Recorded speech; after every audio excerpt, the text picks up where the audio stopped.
Hello and welcome back to my channel. If you're new here, hi, my name is Haley and you're watching Between the Pages. The time has come, finally. I'm going to do my Twilight, Life and Death, and Midnight Sun reading vlog. So I have gone back and forth on how to actually do this.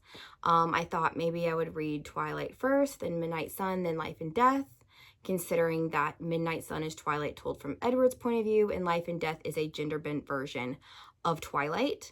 And then I thought, well, no, I'm not going to do that. What we're going to do is I'm going to read up to a certain point in Twilight and then read up to that point in Midnight Sun and then leave Life and Death for the end. Because by then, I will have already read Twilight twice. So I will have a very good grasp on the story and everything, and I can kind of compare it to Life and Death.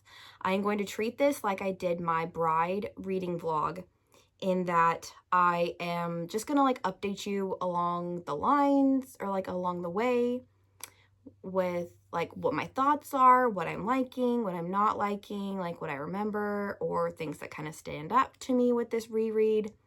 I have read Twilight before. I read it back in 2008, 2009, whenever the first movie came out.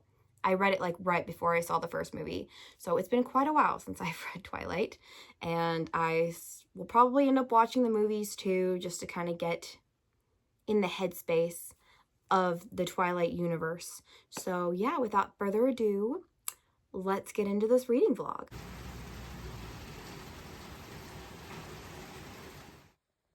And so the lion fell in love with the lamb, he murmured. I looked away, hiding my eyes as I thrilled to the word. What a stupid lamb, I sighed. What a sick, masochistic lion. So I'm about 30% into Twilight, and I'm really enjoying my reread. Like I said, the first time I read this was like 2008, 2009 when the first movie came out. So it's been quite a while since I've read this. So I'm just going to go over some like little moments that I liked. In one of the first couple chapters, Bella says, no one was going to bite me. And I was like, oh, how little you know, Bella. I love the little lore drop on Esme, because I know that Esme like completely like trauma dumps on Bella at the baseball scene later on in the book before, you know, the whole James arc starts. But I forget, it's like either, I think it's Angela who's talking about Esme and says, I think Mrs. Cullen can't have any kids though. And I was like, oh, I don't know if that was like an intended kind of like foreshadowing to Esme's backstory, but I guess we'll find out. And then Bella says something about that she's like, I'm not a damsel in distress. And I was like, Bella, you are a damsel in distress. Like, we all know that. I know that's why Stephanie Meyer like wrote Life and Death, to show that Bella, you know, was just human and she was not a damsel in distress. So I'm kind of excited to see how the gender bent Bella, I know his name is Beau, just based on videos and things that I've seen about it. So I'm curious to see how he interacts with the world and, you know, handles different situations. And then I think it's ironic that Bella passes out at the sight of blood, especially since we know that she's going to be a vampire. And like in Breaking Dawn, she like resists like the pull of some human hikers and like the scent of their blood and everything. So I feel like even in the first book, Stephanie Meyer was really planting the fact that Bella was going to end up being a vampire in the end.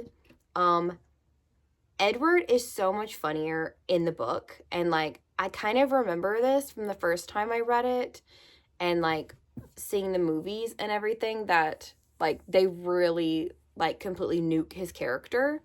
And yeah, I mean, it's not that Robert Pattinson wasn't a good Edward. He is a good Edward, in my opinion. It's just that they watered down his character a lot. He's a lot funnier in the book. And then I do believe him when he said he was going to murder Mike. He talks about killing Mike a lot in Twilight and everything. And I'm like, I would not put it past him that if he thought he'd get away with it, like he would definitely kill Mike. And then at some point they're talking about, I think Edward is talking about how him and Emmett are going hiking and that they might see some bears. And I was like, Emmett's gonna have a lot of fun because he was killed by a bear. So his favorite food to eat are bears, purely because of that reason. There is a funny scene that happens in Midnight Sun involving Emmett and Bear. And I'll talk about that when I talk about the Midnight Sun portion of the section of Twilight I just read. And I love how Edward just like perceives Bella, because he talks about how Bella, he's pretty sure that Bella is more miserable than she puts on, and like you have no idea how accurate that is. So I like how Edward perceives Bella, and he just like, he knows when she's lying. One thing I will say is that the Cold Ones story is a little too on the nose in the book, whereas in the movie it is kind of implied that Jacob is saying that the Cullens are the same Cullens from the story of the Cold Ones, whereas like in the book he's very like, she's like, oh, so they're like descendants from the Cold Ones that, you know, met your great grandfather, and he's like, no, they're the same ones. And so I was like, this is a little too on the nose for my liking, really.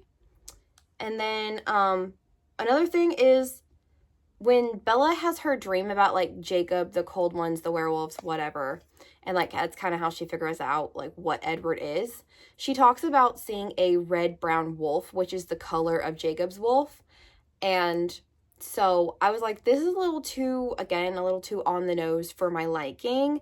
I like subtle foreshadowing in my books, and maybe this was subtle foreshadowing, but it's just because, you know, I'm coming at this from having seen the movies like a million times. I love the movies, and like Jacob's wolf color is like a russet brown wolf. He's like that in the movies too. And I know that when Bella sees the wolves in the meadow after they kill Laurent and everything, she mentions that a russet brown wolf walks up to her, and she's like, it has very human eyes. They're almost like Jacob's eyes. So I was like, this is a little too on the nose for my liking. I like a little bit more subtle foreshadowing than what she's doing right now. But yeah, that was about the first like 150 pages or so of Twilight. And so I will update you when I have read the next section of Twilight. So I am halfway through Twilight. I have now reached the meadow scene, and Edward and Bella's first kiss. I don't really have a lot to update you on, but I will say that this is a lot more horny than I remember it being when I read it the first time, and I was actually talking to my friend Cheyenne about it.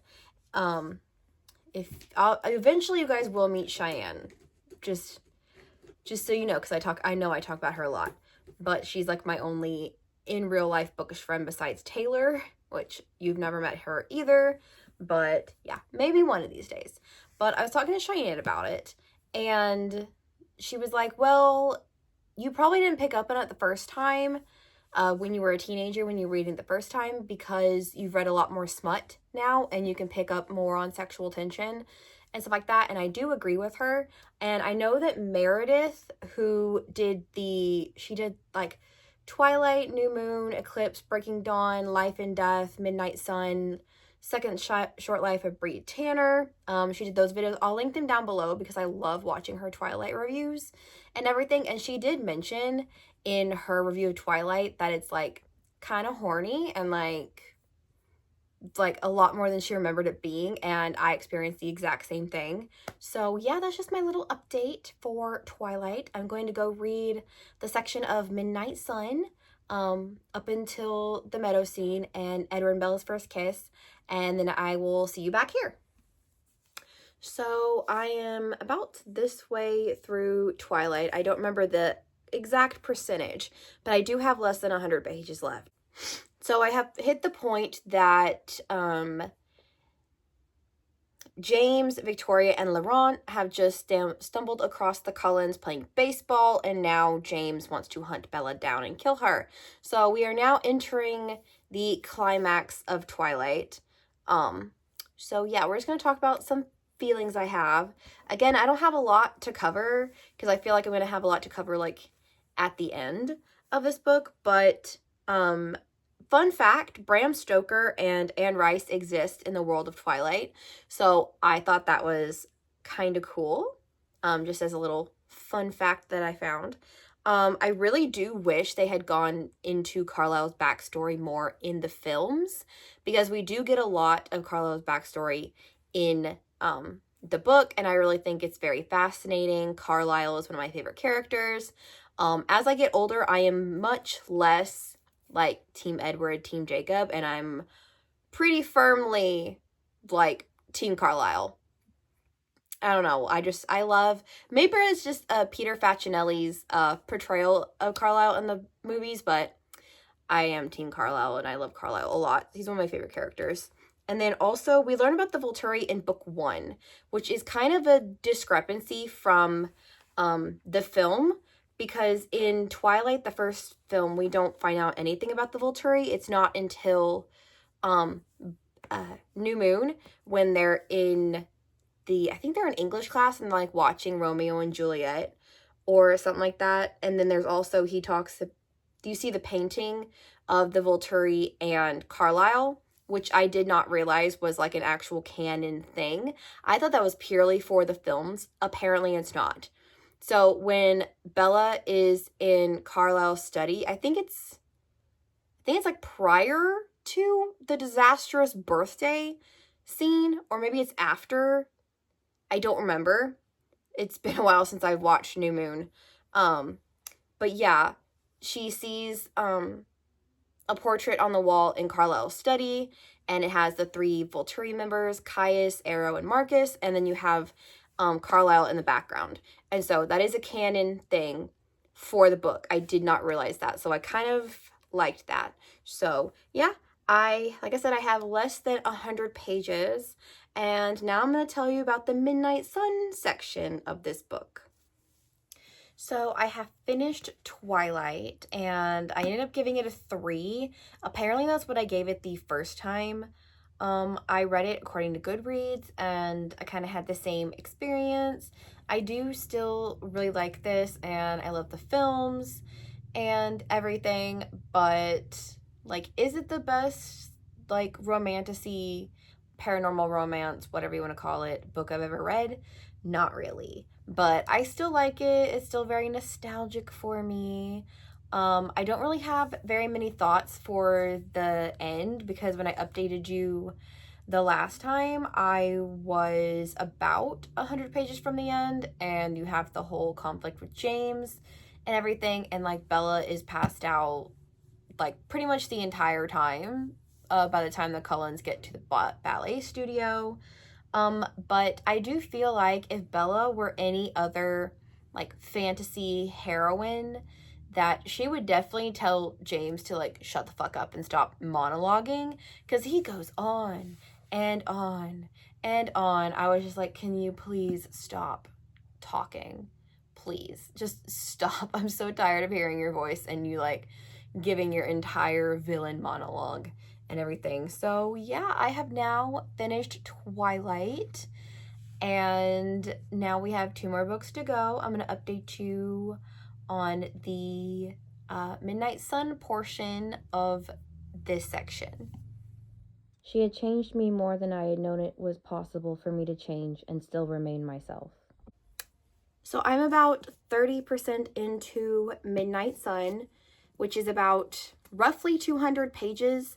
So in Twilight, I am like 150 pages in, and the same section that I have read is 200 pages in Midnight Sun. So kind of roughly the same. It's just Edward likes to talk a lot, and there's a lot of extra scenes with him and the Cullens, and like more backstory and everything. So now we're just going to talk about it. So it's very much implied that like other people besides Bella have figured out the Cullens' secret.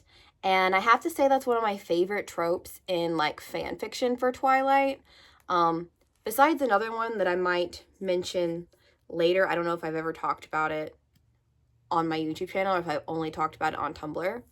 But I love that trope in fan fiction where it's like pre-Bella and like somebody else has like figured out like Jasper's secret, or like I like to read a lot of Emmett stuff. Not so much Edward. I like Edward with Bella. So I don't really want to date Edward. So I don't view Bella as like a, you know, self-insert stand-in for myself. I'm just not a big fan of Edward as a character. Like I said, I like him with Bella, but not with myself. And it's very much implied that Jessica is so fake. Like, she's so nice to Bella's face, like in Twilight, but then you read Midnight Sun and you hear all like the really mean stuff that she thinks about Bella, and it has definitely put Jessica into a different light. I don't know if that was really influenced by the films and like the way that Anna Kendrick portrayed Jessica. I have no idea. But yeah, I don't like Jessica. I love the biology scene when he meets Bella for the first time and he's like literally plotting like how he's gonna murder everybody in the room and then murder Bella and like how he's gonna get away with it. And I was like, I kind of like that. It was kind of funny. There is like a deleted scene, I think, in like from Twilight, which you can probably go find on the internet, but it's like an alternate version of the biology scene where instead of Edward like holding himself back, he actually does end up biting Bella, and it's like very abrupt and kind of like gives you like a look into Edward's mind. I kind of wish they had kept it. Honestly, it's a pretty cool scene, but yeah. And I was like, I'm pretty sure that would get you killed by the Volturi for exposing, you know, vampire kind and everything, but I think it's funny. And like at one point I think Alice is talking about like the probability of Edward like killing Bella, and she says, "Oh, I'm 93% sure he's gonna kill her." And I was like, "Only 93%, Alice? Really? I mean, that's pretty high, but like 93%, that's it? Like, you don't think it's more than that?" And then I fucking love Emmett. I mean, when it comes to the movies and everything, I am a Jasper girly through and through. I love Jasper. For reasons I may or may not get into in this book review, I'm not quite sure. But I like Jasper in the movies. I like Jackson Rathbone and the way he portrays him. But in the book, like especially Midnight Sun, I fucking love Emmett. Like, he is hilarious. He's the best character. And I love Emmett. I love all his interactions with Edward and the rest of the family. He's just hilarious. I honestly wish we had had more of that in the movie. I mean, there are some funny moments with Emmett, but not enough. After reading Midnight Sun, I definitely want more Emmett. And then when Edward saves Bella from, you know, the car crash and, you know, keeps the van from killing her, he mentions that he lets out a 4-letter word that he has never let out in like the like vicinity of a woman, like a very ungentlemanly word. And I was like, what were we talking about, Edward? Because there's only about 2 words that I can think of that would exit your mouth at a time like that. Because he pulls her out of the way, and like he has to keep moving her because it's like this van is determined to squish her and kill her. And he's like, will the catastrophes never end? It's very dramatic. It's very dramatic, but it's very Edward. And I just find it really funny. The whole interaction at the hospital when he's talking about Carlisle and how gently he can touch Bella, and he's very jealous of how gentle Carlisle is, and he like doesn't even have to think about like not hurting her when he touches her. And I was like, this is my taboo romance brain just like going off on a tangent. But I was like, I would really like to see a like Bella, Edward, Carlisle love triangle. Because, again, I like taboo romance, and it's not really a trope I've read yet, where it's like father and son are fighting over the same girl. I've read a lot of reverse harems where they're like all into it, but not one where they're like they are the 2 love interests and she is having to actively choose between one or the other. So my taboo romance brain was like, oh, this would be really cool. Please let me know if anybody has written that in a fan fiction, because I would read that. Like, I would eat that shit up. Just saying. If you know of a fan fiction anywhere, fanfiction.net, archive of our own Tumblr, please let me know. I want to read it. I want to see what somebody's take on this would be, because I'm not going to write it. I don't care that much.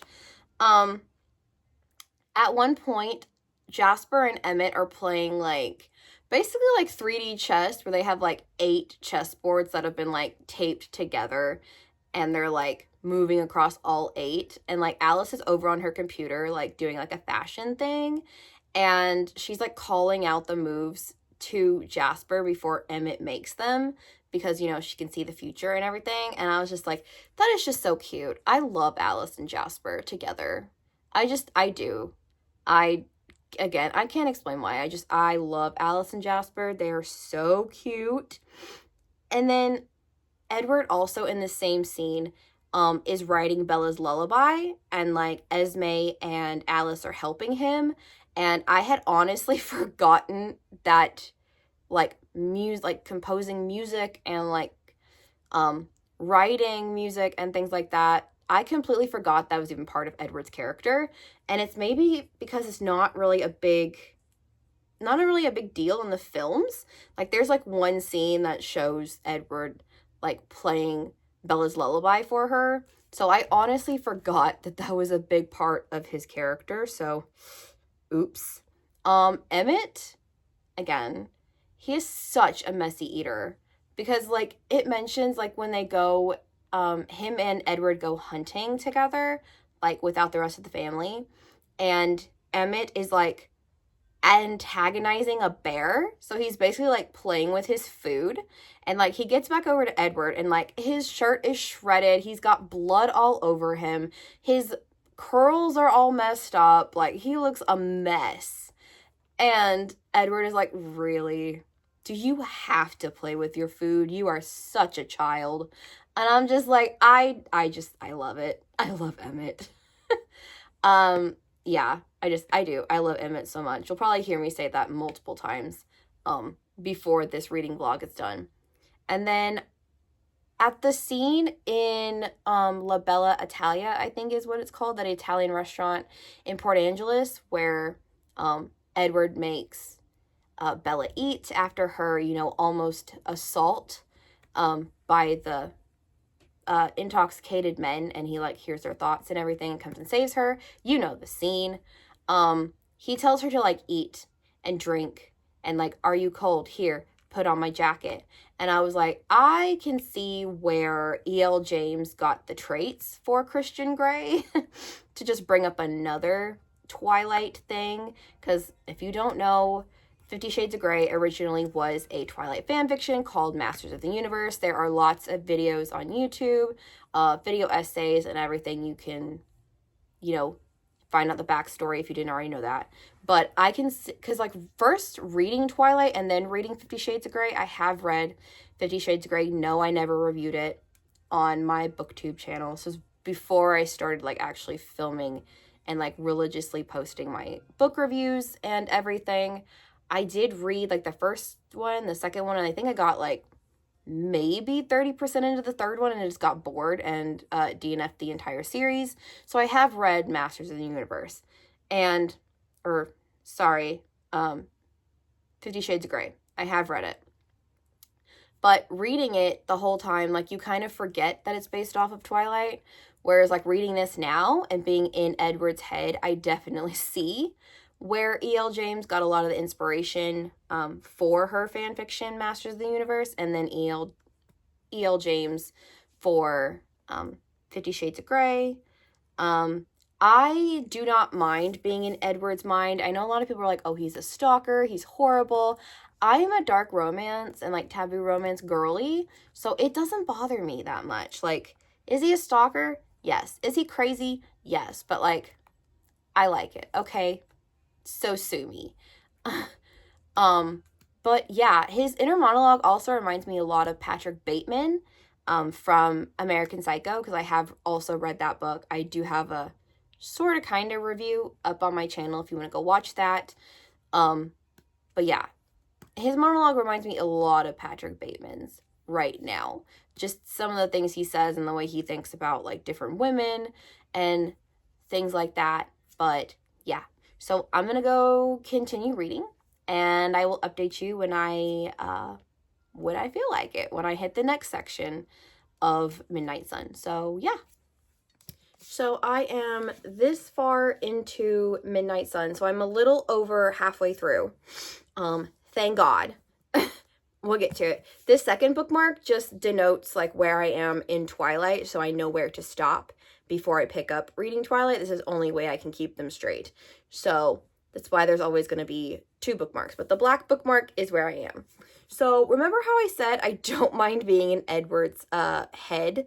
I'm minding it now, because before, like prior to the meadow scene, which I have like just gotten past, the self-loathing and the murderous thoughts like really started to get to me, and I was like, I am so tired of hearing about how much he hates himself and how much he hates being a vampire, and oh my god, I can't ever be with Bella because I'll hurt her. And like anytime he thinks about Mike, he just thinks about murdering him in various ways.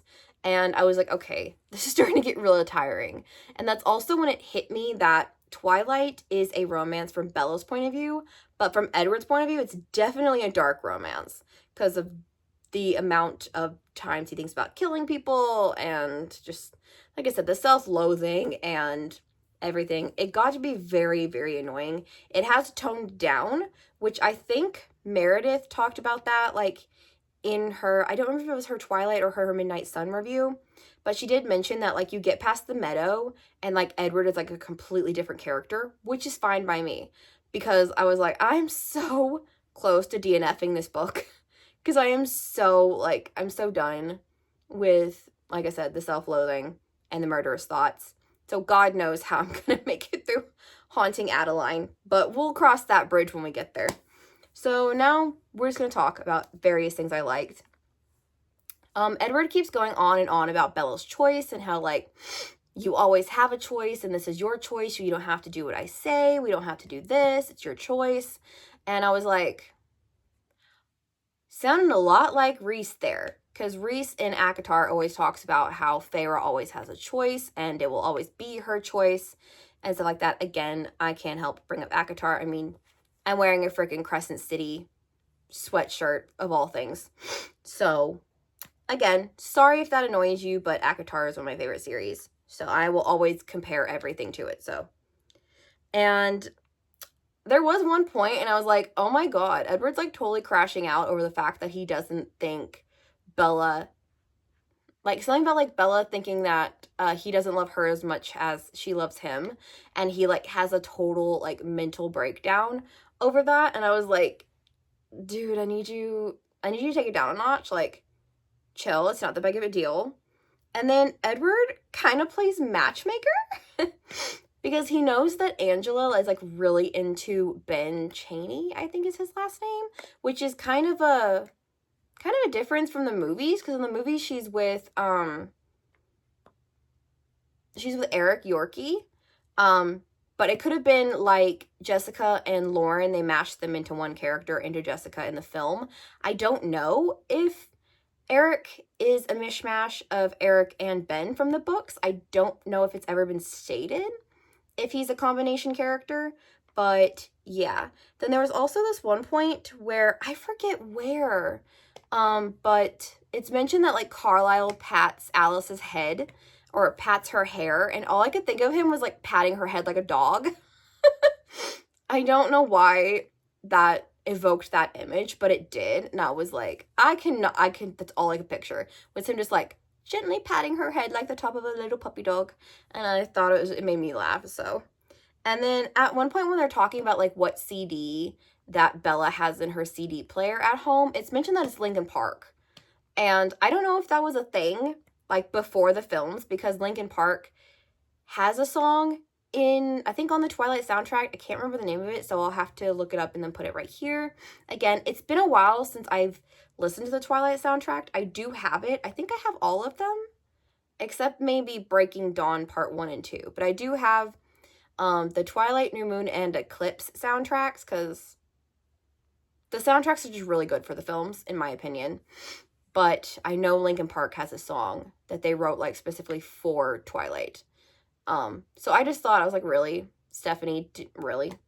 Like, again, I don't know if that was a thing while she was writing Midnight Sun and that's what she had in her head, or if she thought of that because it's used in the film. I have no idea. I do love all the Edward and Carlisle moments, because before Carlisle turned Esme, like, him and Edward spent a pretty good chunk of time before Esme entered the family. And I just love all the little moments. Like, there's this one point where Carlisle sends Edward into the city as kind of like a test, and then he comes home and Carla has like put up a tree and decorated it, and he's like, "Merry Christmas, Edward," and it was just so adorable. I am living for the father-son Edward Carlisle moments. I just love them so much. They're so sweet. And then another thing that kind of annoyed me, and I don't know if this was always planned for Midnight Sun or if it was inspired by a various other Twilight fanfiction ripoff that we have already discussed in this video, 50 Shades of Grey. But Bella mentions that she would like to work for a publisher, and I was like, kind of ironic, because that's what Anastasia Steele wants to work at a publishing house, and that's how she meets Christian Grey and everything in 50 Shades of Grey. So again, I don't know if this was always planned or if it was influenced by that or what. I don't know, but just thought I'd point that out. Alice is like weirdly obsessed with Bella, like to the point that makes me uncomfortable, because she's like, "You can't kill her, Edward. I love her. You have to let me meet her. I love her." And I'm like, bitch, you haven't met her. Like, you've only seen what you've seen in visions, that you guys are going to be like best friends and sisters eventually. But I'm like, you haven't met her. You don't know her. So that kind of made me a little uncomfortable. And this book definitely makes you see Alice in a different light, and like not in a great light, in my opinion. And then also Edward talks about like his monster, like his inner monster, a lot like Dexter talks about his dark passenger from Dexter, the TV show, or the Dexter book series, because it is based on a book series. And I like Dexter, so I kind of, I don't know, saw that parallel, I guess. And then again, to reiterate, I love all the lore and like history drops, because like at one point Edward and Carlisle are hunting, and like Carlisle hears another, or like smells a different like scent that he's not used to smelling. It doesn't smell like deer or anything. It smells like other vampires. And so you meet Siobhan and Maggie, which are part of the Irish Coven. And it is mentioned that Maggie can tell when people are lying. And I don't remember if it's mentioned in Breaking Dawn that she can sense when people are lying, but it's been a while since I've read Breaking Dawn, so again, I could be wrong. I literally had to look it up on the internet, like on the Twilight wiki, because I could not remember. I was like, is that a thing? Like, is that her special power? Because I know that Siobhan has like an obsession with the Volturi Coven and like finding someone who has abilities, kind of like Edward, Alice, Marcus, Heidi, the twins, that I can't remember their names right now, Jane and Alec. So I know that she has like an obsession with the Volturi Coven and like finding people who are also like gifted. So again, I had to Google that because I was not sure that that was actually canon, because it's been a while. And then you can definitely tell that Edward is from a different time, because when they're in the meadow, she's literally just touching like his arm. Like she starts at like his wrist and like slowly works her way up his forearm, like to his elbow, and like Edward is like really turned on by this. And I was like, you can definitely tell he's from a different time, because I'm like dude, she's just touching your arm and you're getting like a hard on, basically. Touch starved much? And then right before I quit reading, and Edward and Rosalie have like a moment, and it was really sweet, because he's talking about like when Rosalie finds Emmett and basically carries him, like I think I think he said like like over 100 miles like to Carlisle and is like, save him, like, please, you have to save him. And Carlisle's like, I can't, like, he's dying, Rosalie, like, I can't fix him. And Edward has to turn to Carlisle and is like, no, she means like, save him, save him. And Carlisle's like, oh, I can do that.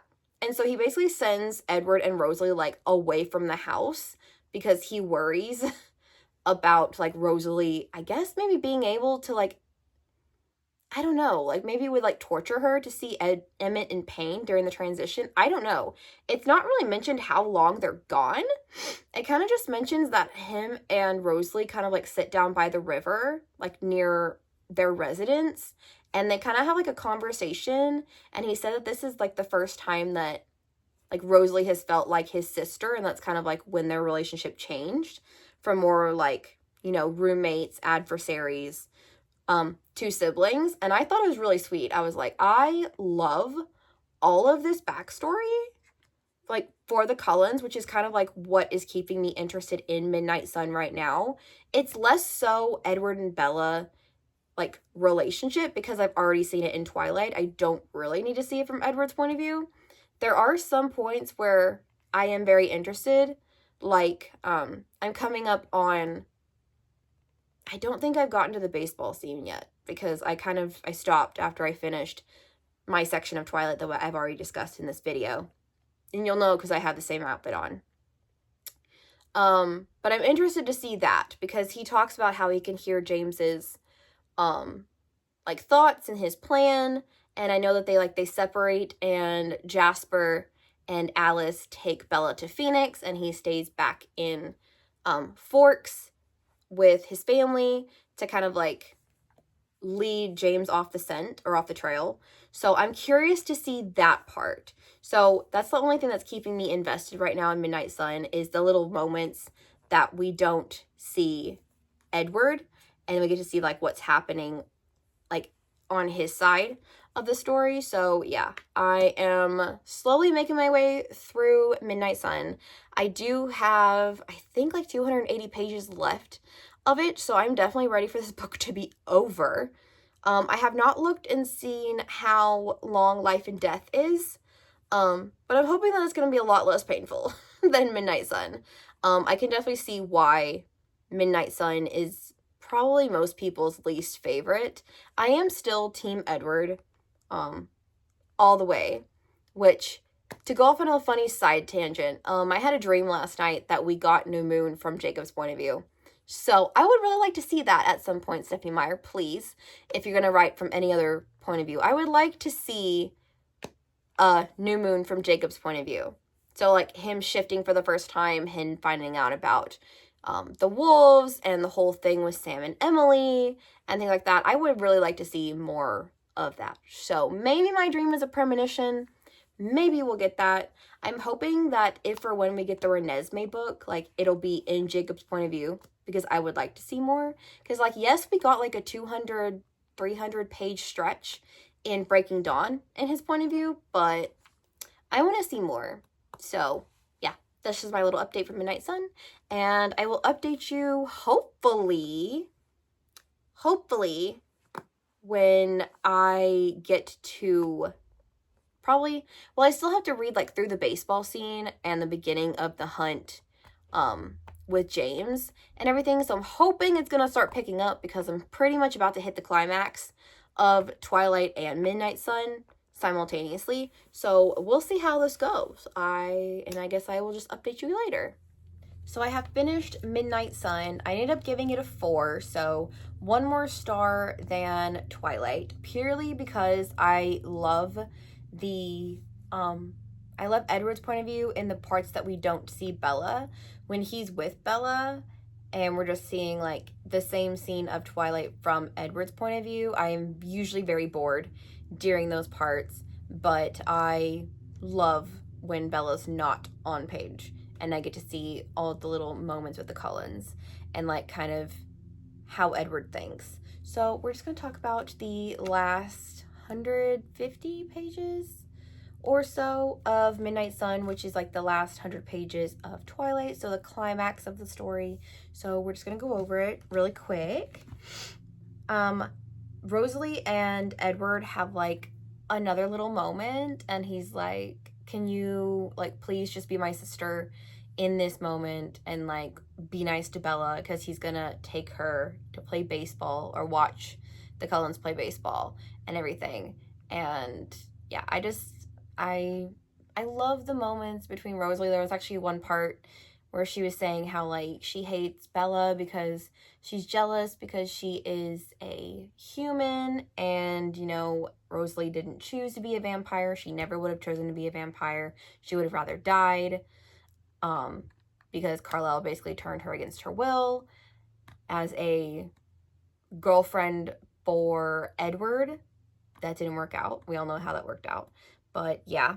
And then when Edward's driving Bella away from the baseball game and they're like trying to formulate what they're going to do about James, she's like, no, you can't, because then like they're going to call the FBI and Carlisle and Esme are going to have to hide, and you guys are going to have to like go away for a long while things like calm down.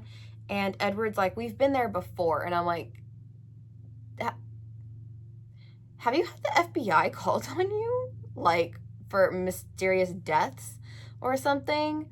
I would love to see that. Like, Stephenie Meyer, please give me some more in the interim years of the Cullens, like before Bella and everything. I need more of that. I need to know a situation where the FBI was called on the Cullens and they had to go into hiding for a couple years. I would like to see that story. And also when they're trying to lead James away from Forks and like making him think that Edward and Bella have not split up, there's like at one point where Edward's like, hey Emmett, like I'll buy you a new Jeep. And I was like, no, not Emmett's Jeep. I drive a Jeep, so maybe that's why I'm like weirdly attached to Emmett's Jeep. It's just so iconic, especially in the films. I love Emmett and I love his car. Again, it's probably because I drive a Jeep. But they basically like crash it and like send it crashing down like a cliffside. And I'm like, that poor car. I feel so bad for Emmett. Edward's point of view is a lot more interesting for this portion because it shows you what they were doing while Bella was in Phoenix with Jasper and Alice more, and like the plan of how they're going to trap James and like trick him and keep Bella safe. So I found it absolutely fascinating. And then we also find out that like James can just fly a plane, because they mentioned that they get to like this like hangar and they can definitely tell that James has been there, and it's like a little small plane and he's just like flying it, I guess, because I think he's flying back to Forks to like start his hunt for Bella all over again. And I was like, so could James fly a plane like before he became a vampire, or did he just magically know how to fly a plane? I have questions that need answered, Stephenie Meyer. And then also when they get to the airport to like meet up with Jasper and Alice and like go find Bella, they legit like steal a car, and they mention that like Alice like cracks the window open, and then Edward like hardwires the car, and it's basically a Fast and Furious car. And the reason I say this is that he mentions like nitrous oxide, so like NOx, if you've seen the Fast and Furious movies, where like you get up to a certain speed and you can like push a button and it gives you like a supercharged like turbo, basically turbo engine, turbo mode, whatever. And I was like, this is interesting. It was just hilarious picturing that in my head. And then also Jasper, you know, I like my Southern vampire. I love Jasper because he kind of puts everyone into like battle mode, like using his powers. And Edward mentions that like it feels like he may have done this like when he was in the newborn army in Mexico, you know, when Maria turned him and like kept him as like her general during the Southern Vampire Wars, I think is what they're called. Again, it's been a while since I've read Eclipse, but I'm pretty sure that's what they're called in the book. And so I'm gonna bring up, you know how I mentioned that there's a thing about Jasper that I really like in fan fiction that I would love to see explored actually in Twilight, and that is in certain Twilight fan fictions, Jasper has this alter ego called the Major, and it's kind of like his animalistic, brutal, like war general side, and then you have like the sweet and soft, at least Fanon Jasper is, and you have that side of him where he's loves the OC main character Alice, whoever you're pairing him with in this fan fiction that we're hypothetically talking about. But yeah, he has this alter ego called the Major, and this totally gave me that vibe. So fanfiction girlies, you were kind of right. And then also, this is like a fucking Oceans movie.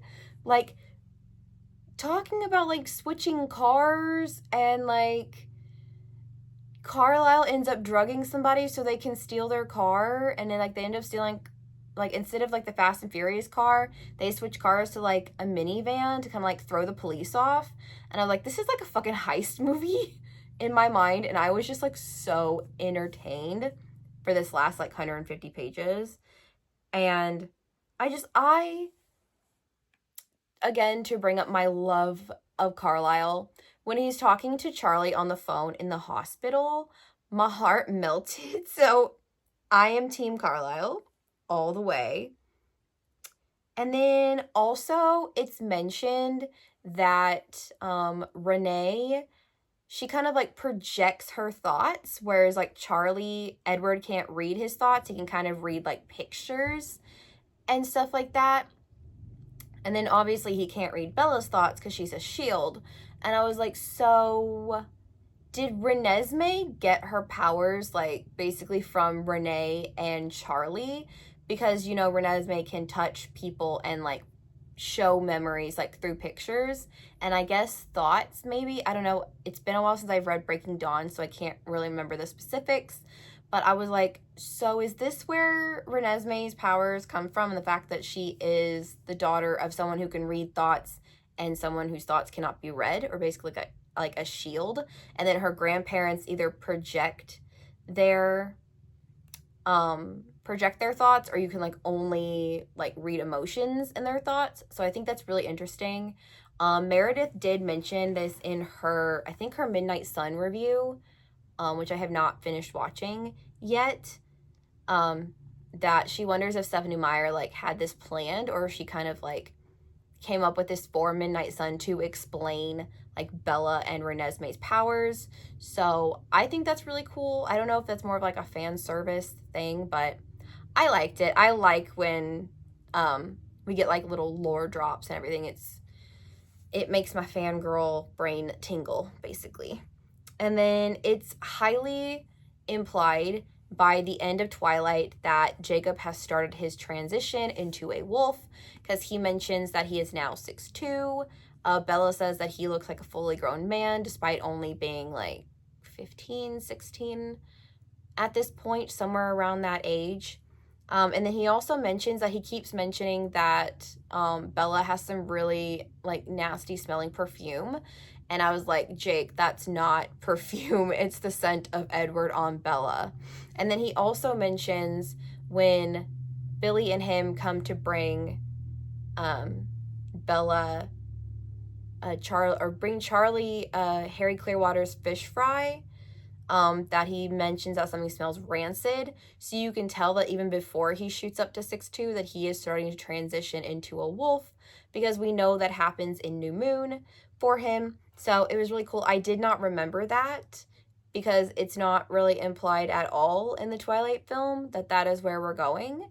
But I thought it was really cool that got mentioned in Twilight, or Midnight Sun, basically. But yeah, that is the end of Midnight Sun.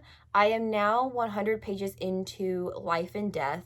I don't know if I'm going to read any more tonight. I may not. Kind of just depends on how I'm feeling. But we have now finished 2 out of the 3 books, and I am so happy to almost be done with this reading vlog. I was so excited when I started this, and now I'm just fatigued.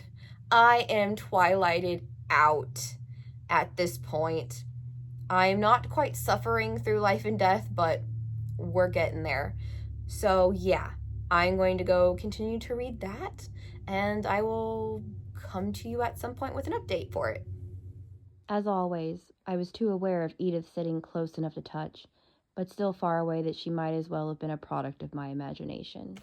So I'm about halfway through Life and Death. It doesn't look like it because this is the Twilight and Life and Death, like when it first came out. So Life and Death is this side, and then you flip it, and then this side is Twilight. So it doesn't look like it, but this little black line that you can kind of see, that's the end of Life and Death. So I am about halfway through, and oh my god, I am struggling. I am struggling so much. I ended up watching Meredith's video about Life and Death. I do know the twist ending. I do know how this ends. I know it doesn't end the same as Twilight, so I'm kind of slowly hobbling to that point, where I don't know what James's female name is, starts hunting Bo, because I haven't gotten to the baseball scene yet. But yeah, I am struggling, and I do understand what Meredith means by, like, I don't understand what the point of this was, because that's kind of how I'm feeling. I do not think this was even necessary.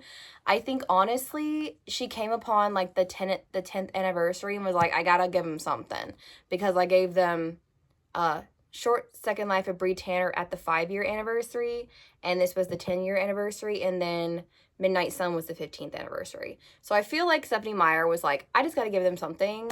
And I know that there is a foreword and like a author's note at the back that are supposed to kind of like influence you while you're reading it. But I didn't read that. I purely just watched Meredith's video. So I know how this ends. I really want to get to the end. I am currently doing another video project or like reading vlog to give myself a break from this. We are doing our family dinner today for Thanksgiving. If that tells you how long it has been since I have read this. It's been about a week or so since I've read this. But yeah, we're doing our family dinner today, and I may or may not have the mental capacity after to read anything, and so this would be a really nice change just to give me an audiobook, because I am doing this on audio, while also kind of sort of following along in the book. I also have some things that I need to do. I need to like clean, pick up, maybe do some laundry later, and so an audiobook would be very conducive to that instead of physically reading. So yeah, I will update you probably when I have hopefully finish this or have something else to say. I didn't update you at like, I think I stopped at like 25% or so, and I didn't update you because I literally had nothing to say besides what I just told you. So we're now at the halfway point, which means we are almost done with this video, and it is over an hour long now. So longest reading vlog to date on my channel. So yeah, I guess I will come back when I have something else to say. So I finally finished Life and Death, and yeah, I don't understand what the point of this was. I didn't really enjoy the reading experience. Maybe I would have if I had not read Twilight and Midnight Sun back to back before reading this. But yeah, I was so bored throughout most of this. It wasn't until we got more of the changes that it really started to like interest me, and I really loved the ending. But sadly I only gave it a 3. So I was gonna give it a 2, which 2 in my book is like did not like it, and like a 1 is like absolutely hate it, loathe it, burn it, kind of like those feelings. But yeah, I gave it a 3 because the ending saved it. If it had been the same ending, I probably would have given it a 2. But yeah, I gave it a 3, so we're finally done with this one. And now we just need to talk about something that are a little bit different. They did change, since everyone is gender swapped or gender bent, whatever you want to call it. All of the wolves are now female, so I'm wondering if that means imprinting is still a thing, because it's highly implied in Breaking Dawn that Leah can't imprint because she's female. I don't know if that's actually true to lore, but that's what all of the male werewolves seem to think that she can't imprint because I think like the female wolves are like genetically like sterile, I think is like what's implied. Again, it's been a while since I've read Eclipse and Breaking Dawn, but yeah. I do like Corinne's new backstory, which is Carlisle's female version. I like the new backstory for her. Totally interesting, totally different. I was like, I don't see how they could do the same backstory with her being female now instead of male. But yeah, I loved that. And then also, the Volturi get a new backstory. So it starts out with like the same backstory. So Arrow, Caius, and Marcus start the Volturi. Marcus falls in love with Arrow's sister. Arrow ends up murdering his sister to like keep Marcus in the Volturi, but that's where it diverges, is the wives end up rising up and like overthrowing Arrow and Caius, and they keep Marcus because they feel bad for him. So it's basically the wives who are now the rulers of the Volturi. So I thought that was really interesting. I liked the scene between Edith and Bo, like watching his funeral and things like that. And there is a bit of like a info dump when Bo is transitioning, but I've heard it said that like the reason they had to do that was because Bella had like 4 books of like, slowly being drip fed things about the vampire world, and like Bo had to learn everything like that pretty much so he wouldn't get in trouble and wouldn't get the Collins and Edith in trouble. So yeah, that was the end of Life and Death. So we have now reached the end of this incredibly long vlog and reading experience, and these are the 3 books I read, obviously, so now they're going to go on my shelf, and I don't know if I will ever reread them. I probably will reread New Moon when the deluxe edition, so the matching version for this one comes out. I'll probably reread that, and I might do a reading vlog of that. I haven't quite decided yet. But yeah, that is the end of this extremely long reading vlog, and I will see you guys later.